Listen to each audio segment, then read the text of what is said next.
ईद के दिन सुबह मिठाई बनाने के लिए माँ फातिमा रदी अल्लाहु अन्हा बहुत ही मसरूफ थी। आटा गूंथने और दीगर तैयारियों में लगी हुई थी क्योंकि सुबह ही सारे काम पूरे करने थे। दूसरी तरफ 8-10 साल के मासूम से दो भाई अपना खेल छोड़कर माँ के पास आ गए। उनके मासूम लहजे में एक सवाल था, अम्मा तुम्हें याद नहीं, आज ईद है, जरा बाहर आकर देखो तो सही। मोहल्ले के लड़के लड़कियां नए नए कपड़े पहनकर कितना खुश हो रहे हैं और हम दोनों ने तो अभी तक नए कपड़े भी नहीं पहने। क्या इसका मतलब यह है कि हम आज ईद नहीं मनाएंगे? थोड़ी देर बाद वे फिर कहने लगे, अम्मा जल्दी से हमारे नए कपड़े पहना दो, हम भी उनके साथ खेलते खेलते ईदगाह जाना चाहते हैं। जब अब्बू आएंगे तो उन्हें हमारे साथ भेज देना, हम उनके साथ वापस लौट आएंगे। माँ ने बच्चों के सिर पर मोहब्बत भरा हाथ फेरा, उनके माथे को चूमा और बोली, अभी ईदगाह जाने में काफी वक्त है बेटा, तुम लोग बाहर जाकर थोड़ा घूम फिर आओ, फिर मैं तुम्हें नए कपड़े पहना दूंगी। हो सकता है तब तक तुम्हारे अब्बू भी आ जाएं, शायद वह तुम्हारे लिए नए कपड़े लेकर आएं, तब मैं तुम्हें नए कपड़े पहना दूंगी और तुम अपने अब्बू के साथ ईदगाह चले जाना। अब जाओ बेटा, बाहर जाकर थोड़ा खेलो, इस बीच मैं अपने काम निपटा लूं। दोनों भाई बोले, जी अम्मा। फिर छोटा भाई अचानक सवाल करने लगा, अम्मा क्या अब्बू हमारे लिए नए कपड़े लेने गए हैं? माँ ने दोनों बच्चों को अपने गले से लगा लिया, उनके माथे पर प्यार से चूमा और अपने दिल के आंसू पोंछते हुए हंसकर कहा, हाँ बेटा तुम्हारे लिए नए कपड़े आएंगे, तुम्हें जरूर पहनाऊंगी, अब तुम लोग बाहर जाकर खेलो, सब ठीक हो जाएगा। माँ ने अपने रब पर यकीन करके अपने बच्चों को दिलासा दिया। दोनों भाई खुशी खुशी बाहर चले गए। माँ ने अपने आंचल से आंसू पोंछे और मजबूरी में अपने काम में दोबारा मशगूल हो गई। कुछ देर बाद दोनों भाई फिर रोते हुए घर लौट आए। उन्होंने कहा, अम्मा वे लोग हमें अपने नए कपड़े दिखाकर चिढ़ा रहे हैं। वे कहते हैं, देखो तुम्हारे पास हमारे जैसे नए कपड़े नहीं हैं, अगर होते तो तुम इन्हें जरूर पहनते। वे कहते हैं कि हमारे अब्बू कैसे हैं जो ईद के दिन भी हमारे लिए नए कपड़े नहीं लाए। वे हमें ईदगाह चलने को कह रहे हैं और बोल रहे हैं जल्दी से नए कपड़े पहनकर आओ, अगर आना है। वे खजूर के पेड़ के नीचे खड़े हैं और तब तक हमारा इंतजार करेंगे जब तक हम नए कपड़े पहनकर उनके साथ न चले। अम्मा अब्बू अभी तक क्यों नहीं आए? अम्मी हमें जल्दी से नए कपड़े पहना दो ताकि हम आपके साथ ईदगाह जा सकें। मासूम बच्चों की इस गुजारिश को सुनकर अम्मी अपने जज्बातों पर काबू नहीं रख सकी। आंसू रोकना उनके लिए बड़ा मुश्किल हो गया, लेकिन बच्चे अम्मी को मजबूती से गले लगाकर खामोशी से उनकी ओर देख रहे थे। सब्र खो चुकी अम्मी अपने बच्चों को अपने सीने से लगाकर सिसक सिसक कर रोने लगी। कुछ ही पल में खुद को संभालते हुए अम्मी ने आंसू पोंछे और चेहरे पर जबरन एक हल्की मुस्कान लाते हुए बोली, अभी ईदगाह जाने का वक्त नहीं हुआ है। बेटा तुम लोग इतनी जल्दी क्यों कर रहे हो? नमाज के लिए अभी काफी वक्त है। इस दौरान बाहर जाकर थोड़ा घूम फिर आओ और देखो तुम्हारे अब्बू कहाँ हैं, उन्हें ढूंढ कर ले आओ, तब तक मैं अपना बाकी काम निपटा लेती हूँ। थोड़ा सा ही काम बचा है। अगर तुम्हारे अब्बू नए कपड़े लाते हैं तो मैं तुम्हें बहुत खूबसूरती से तैयार कर दूंगी, फिर तुम मिठाई खाकर अपने अब्बू के साथ ईदगाह जाओगे, ठीक है? दोनों भाइयों ने कहा, जी अम्मी। अम्मी ने अपने दिल को मजबूत करते हुए बच्चों को तसल्ली दी, लेकिन जैसे ही उन्होंने बच्चों के मासूम चेहरों की तरफ देखा, उनकी आंखों में आंसुओं का सैलाब उमड़ पड़ा। बच्चों को अपनी हालत का अंदाजा न हो, इस डर से अम्मी एक कमरे से दूसरे कमरे में जाती रहीं। इधर दोनों मासूम भाई परेशान होकर अम्मी अम्मी कहते हुए अम्मी के पास आए। उन्होंने कहा, अम्मी हम अब्बू को ढूंढने जा रहे हैं। अम्मी ने रूंधे गले से कहा, हाँ जाओ। उनकी आवाज में छुपा दर्द बच्चे समझ नहीं सके। बड़े भाई ने अफसोस जताते हुए कहा, अब्बू कहाँ होंगे? छोटे भाई ने बड़े भाई से पूछा, अब्बू कहाँ गए? बड़े भाई ने जवाब दिया, पता नहीं, चलो इधर उधर ढूंढते हैं। छोटे भाई के कंधे पर हाथ रखते हुए दोनों भाई अब्बू की तलाश में निकल पड़े। इधर अम्मी अपने दिल का दर्द कम करने का कोई रास्ता नहीं पा रही थी। उनकी बेचैनी और बढ़ गई। वह सोचने लगी, मैं अपने मासूम बच्चों को कैसे बताऊं कि आज उन्हें नए कपड़े पहनाने की सामर्थ्य हमारे पास नहीं है, फिर भी उन्हें कैसे तसल्ली दूं? और आज तो ईद का दिन है, वे मेरी बात क्यों मानेंगे? या अल्लाह तुम्हारे अलावा कोई सहारा नहीं। ईद के लिए जो मिठाई बनाई है वह भी कई दिनों तक थोड़ा थोड़ा गेहूं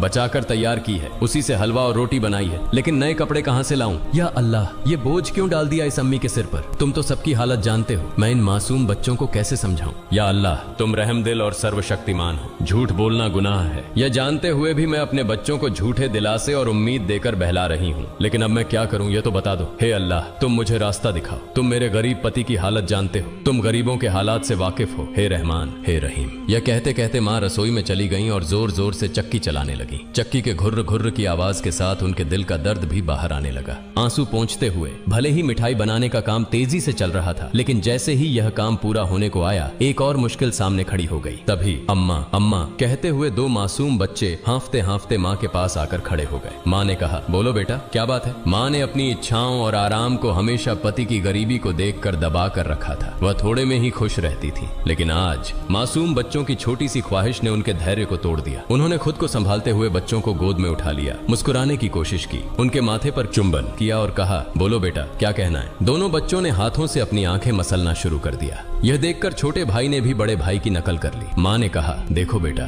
तुम्हारे अब्बा सही समय पर आ जाएंगे। मैं देखो यहाँ तुम्हारे लिए मिठाई बना रही हूँ, तुम मिठाई खाकर ईदगाह जाना, थोड़ा सब्र करो, बस थोड़ी ही देर और। उन्होंने बच्चों को सीने से लगा लिया, उन्हें प्यार से समझाया और कहा, थोड़ा इंतजार करो बेटा, मिठाई अभी तैयार हो जाएगी। छोटे भाई ने आंखें मसलते हुए अचानक पूछा, लेकिन हमारे नए कपड़े अम्मा। यह सुनते ही माँ चौंक गई, जल्दी से बोली, अरे बेटा ऐसा करते हैं, तुम लोग जाकर पहले नहाओ, अभी तक नहाए भी नहीं हो। दोनों भाइयों ने एक साथ कहा, नहीं अम्मा अभी तक नहीं नहाए। माँ के लिए मासूम बच्चों से छल करना बहुत दर्दनाक था। उनका दिल अंदर ही अंदर जल रहा था, लेकिन उन्होंने हंसते हुए कहा, बेटा बिना नहाए क्या कोई ईदगाह जाता है, जाओ जल्दी से नहाओ, फिर सब तैयार हो जाएगा। दोनों भाइयों ने कहा, ठीक है अम्मा, हम अभी जाकर नहा लेते हैं, आप सब कुछ तैयार रखना, हम जल्दी से आ जाते हैं। दोनों खुशी खुशी नाचते हुए बाहर निकल गए। माँ ने दुआ की, जाओ बेटा, अल्लाह हाफिज। बच्चे तो चले गए, लेकिन माँ के दिल में चिंता और गहरी हो गई। उनका दिल जैसे एक अथाह सागर में डूब रहा था। माँ सोचने लगी, जब वे वापस आएंगे और कहेंगे, हमें नए कपड़े पहनाओ, हम ईदगाह जाएंगे, तब मैं क्या करूंगी। माँ का मन अब और नहीं संभल सका, उनकी आंखों से आंसू फूट पड़े। उन्होंने सजदे में गिरकर अल्लाह से दुआ की, हे अल्लाह,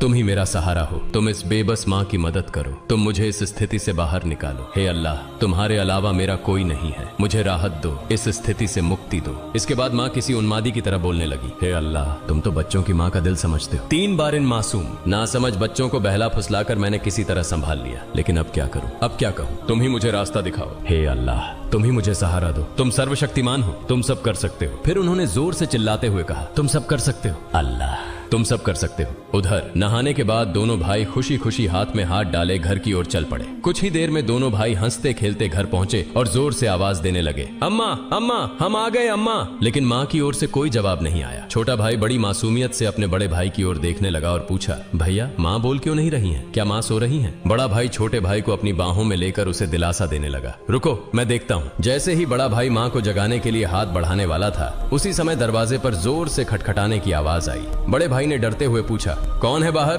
बाहर से कोई जवाब नहीं आया। दोनों भाई चकित होकर एक दूसरे की ओर देखने लगे। छोटा भाई डर के मारे बड़े भाई से चिपक गया। तभी फिर से दरवाजे पर जोर से खटखटाने की आवाज हुई। डर और घबराहट से दोनों भाई चिल्ला पड़े, अम्मा अम्मा बाहर कौन है? लेकिन माँ की ओर से कोई आवाज नहीं आई। फिर दरवाजे पर खटखटाने की आवाज के साथ कुछ भारी खड़खड़ाने की आवाज सुनाई दी। दोनों भाई डर गए। उन्हें पता था कि अगर कोई रिश्तेदार, परिवार का सदस्य या पड़ोसी घर पर आता है तो वह हमेशा सलाम करता है, लेकिन ये सब कुछ उल्टा हो रहा था। बड़े भाई ने छोटे भाई को और कसकर गले लगाते हुए कहा, मुझे समझ नहीं आ रहा ये क्या हो रहा है, माँ भी कुछ बोल नहीं रही हैं। डरते डरते दोनों भाई दरवाजे के पास गए। जैसे ही वे वहां पहुंचे, बाहर से फिर से खटखटाने की आवाज आई। दोनों भाई थोड़ा पीछे हटे और जोर से चिल्लाकर पूछा, कौन है दरवाजे पर? बाहर से आवाज आई, मैं दर्जी हूँ, दरवाजा खोलो। दोनों भाई हैरान रह गए। उन्होंने पूछा, दर्जी आप यहाँ क्यों? बाहर से आवाज आई, हाँ मैं दर्जी हूँ, दरवाजा खोलो, मैं तुम्हारे लिए नए कपड़े लेकर आया हूँ, इन्हें ले लो। जैसे ही यह बात सुनी, दोनों भाइयों ने जल्दी से दरवाजे की कुंडी खोली। सामने एक व्यक्ति नए कपड़ों के गट्ठर के साथ खड़ा था। दोनों भाई एक पल के लिए हैरान रह गए।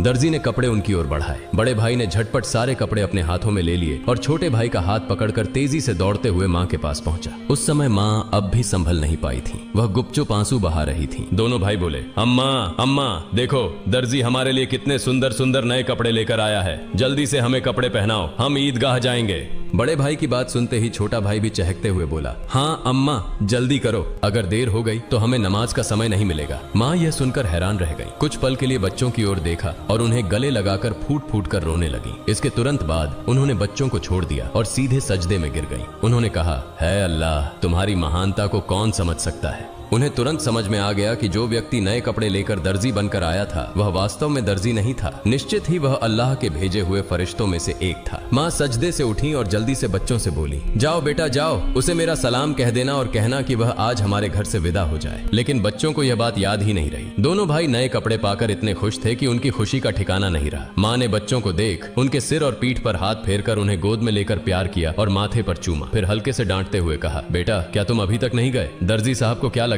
वे सोचेंगे कि इस घर के लोग कितने बदतमीज हैं। मेहमान बाहर दरवाजे पर खड़ा है और तुम यहाँ मस्ती कर रहे हो। तुमने उसे भूल ही गए। यह तो बहुत बड़ा गलत व्यवहार है। तुरंत जाओ जाओ उसे मेरा सलाम पहुंचाओ और कहना कि वह आज हमारे मेहमान बने। जाओ बेटा, उन्हें बैठक में आराम से बैठने के लिए कहो। बिना देरी किए दोनों भाई दरवाजे की ओर भागे, लेकिन तब तक दर्जी घोड़े पर सवार होकर घर से बहुत दूर निकल चुका था। दोनों भाई जोर से चिल्लाने लगे, दर्जी साहब, ओ दर्जी साहब, अम्मा ने आपको सलाम कहा है, जल्दी वापस आइए, आज आप हमारे घर दावत पर आइए, हम बैठक का दरवाजा खोल रहे हैं। लेकिन दूर से हवा के साथ जवाब आया, अपनी अम्मा और अब्बा को मेरा सलाम देना, किसी और समय मिलने आऊंगा, अस्सलामु अलैकुम। दोनों भाई दौड़ते हुए माँ के पास आए और सब कुछ बता दिया।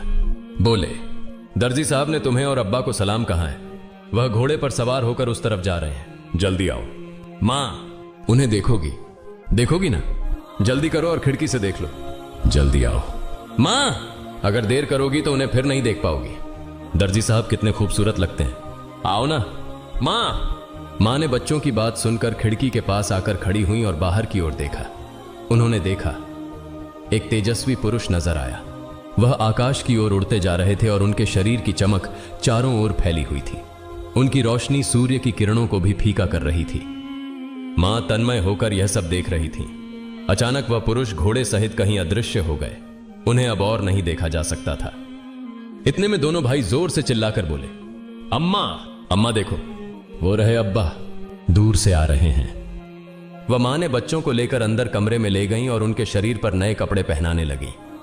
उसकी आंखों से खुशी के आंसू बह रहे थे। दोनों भाइयों ने हैरानी से पूछा, अम्मा, अम्मा, तुम क्यों रो रही हो? मां ने कहा, बेटा मैं क्यों रो रही हूँ, यह तुम अभी नहीं समझोगे, तुम्हारी उम्र अभी इतनी नहीं हुई है, लेकिन आज से यह बात याद रखना, एक पल के लिए भी अल्लाह ताला को भूलना मत। अल्लाह को हमेशा याद रखना। जो हमेशा अल्लाह को याद रखता है वह कभी भी मुसीबत में नहीं पड़ेगा। अगर तुम इस छोटी सी बात को हमेशा अपने दिल में बसा लोगे और जिंदगी भर अल्लाह को नहीं भूलोगे तो देखोगे कि अल्लाह हमेशा तुम्हारी मदद करेगा। वायदे वह कभी तुम्हें कठिनाइयों में नहीं डालेगा। माँ अपने बच्चों को यही नसीहत दे रही थी और साथ ही उन्हें नए कपड़े पहना रही थी। जब बच्चों को सजाने का काम पूरा हो गया तो माँ ने सुरमे का डिब्बा लाकर छोटे बेटे की आंखों में सुरमा लगाया। बड़े बेटे की आंखों में सुरमा लगाते ही दरवाजे के बाहर से आवाज आई, अस्सलामु अलैकुम या फातिमा तुझ जहरा। अंदर से हजरत फातिमा रज़ियल्लाहु ताला अन्हा ने जवाब दिया, वालेकुम अस्सलाम या अली करीमुल्लाह। छोटा बेटा दौड़कर बाहर गया और चिल्लाने लगा, अब्बा आ गए, अब्बा आ गए। बड़ा बेटा बाहर जाने ही वाला था, लेकिन माँ ने उसे रोक लिया क्योंकि उसकी आंखों में सुरमा लगाना बाकी था। माँ थोड़ी गुस्से में बोली,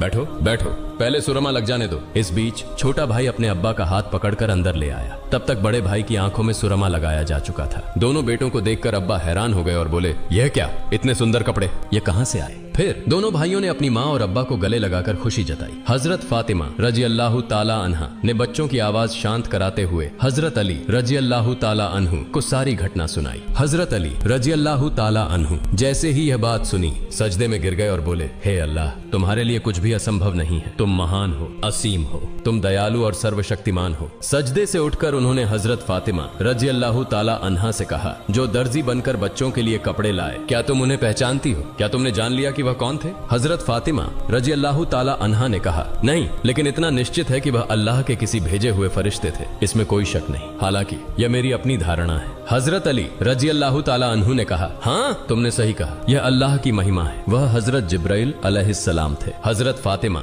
रज़ियल्लाहु ताला अन्हा की जुबान से अचानक जोर से निकला, अल्लाहु अकबर। यह कहते हुए वह भी सजदे में गिर गईं। उन्हें देखकर हजरत हसन और हजरत हुसैन रज़ियल्लाहु ताला अन्हुमा भी अपनी माँ के पास गए और उनका हुबहू अनुसरण करते हुए सजदे में गिर गए। प्रिय दर्शकों, आशा है कि आपको यह वीडियो पसंद आया होगा। अगर अच्छा लगा हो तो इसे लाइक और शेयर करें ताकि अन्य मुस्लिम भाई बहन भी इसे जान सकें, और इस तरह की और वीडियो पाने के लिए हमारे चैनल को सब्सक्राइब करें। अस्सलामु अलैकुम।